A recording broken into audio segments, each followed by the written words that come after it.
Today on Cody in the Cinema, I wanted to have a reasonable, principled discussion of a film I originally saw as a teenager in theaters and then I saw it later in college. This is the 2003 remake, Texas Chainsaw Massacre. This is the Jessica Biel version, of course, remaking one of the most awesome horror films of all time, the Texas Chainsaw Massacre. And to be clear, this film is a great masterpiece of horror. This film is not. But I think this film had a little bit more heat put on it than was necessary because it does have some strengths. Let's talk about those. Well, if you're familiar with this film, which is a much better film, called Full Metal Jacket, you're probably familiar with a guy named Ermey, who was the often, let's face it, hilarious drill sergeant who was mean to the other soldiers. He's really good in Texas Chainsaw Massacre, given a generic character from a fairly weak script. He's terrifying, menacing. He puts the other characters in peril at all times when he actually does respond to the initial scene where this girl has committed suicide. And it's kind of an interesting nod to the original where they pick up a different kind of hitchhiker. And the film in general has some cool, interesting nods to the original, especially toward the end, I think. But he is actually the scariest part of the movie. So I think one thing that is missed in this conversation sometimes is that, yeah, in this one, the actual Leatherface is terrifying because he's almost like insufficiently evil.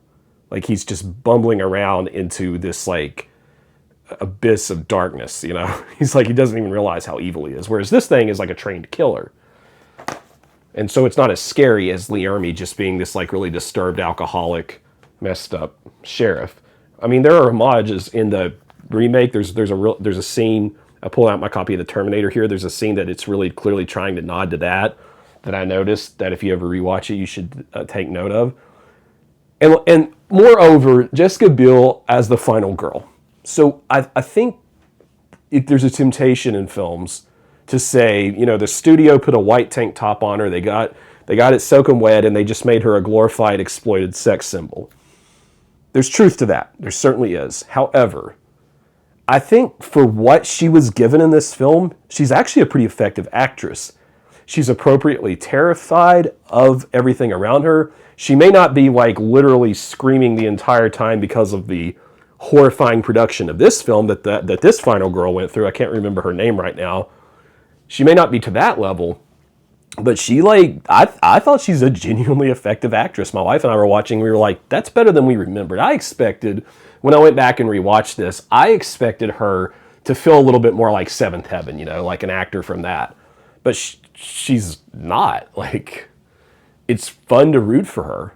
And I think that the film does give her some agency toward the end, especially, where she's not just another final girl from the 70s and 80s, if that makes sense. Like, she is able to fight the monsters in multiple ways. And she's put through a lot, but like, I think it's from a slasher standpoint, if you're into that, I think you're going to get enough of what you want. And the set design certainly is creepy and jarring, maybe a little bit more like in an American Horror Story kind of way than, you know, the actual art design on this, because this, like I said, I actually have often said that this has the best art direction in any film I've ever seen. It's not quite as convincing, but it's still like thoughtful and pretty good. There's a guy that's dying that hangs over a piano and he like touches the piano. It's like kind of creepy. Now, there are plenty of problems. Like I said, the script, like, you know where it's going the whole, mostly where it's going the whole time.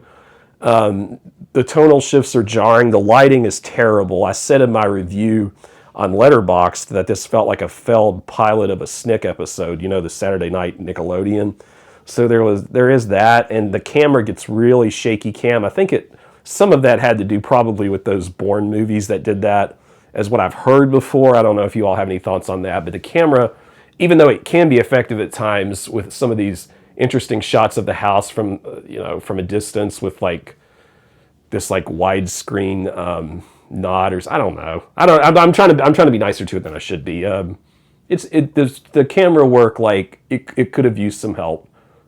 But I did find that these teenagers, like when they have to deal with this suicide, that part of the plot that helps sort of become the inciting event, I mean, I thought that they were likable enough. Like there's some genuine like, should we leave?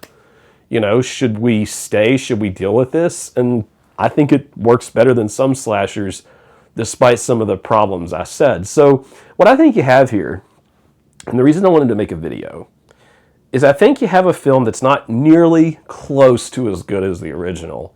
But if you're looking for an entertaining slasher that you could just kind of rent, put on, and have a little bit of fun with, it's there, and it is kind of menacing. I mean, there's some parts in here. Like, there's a part where she's like running in this like meat cooler. I don't know. There's like some genuine tension there. Like, I don't know. All the other bad guys aren't any good. You know, they're all throwaways.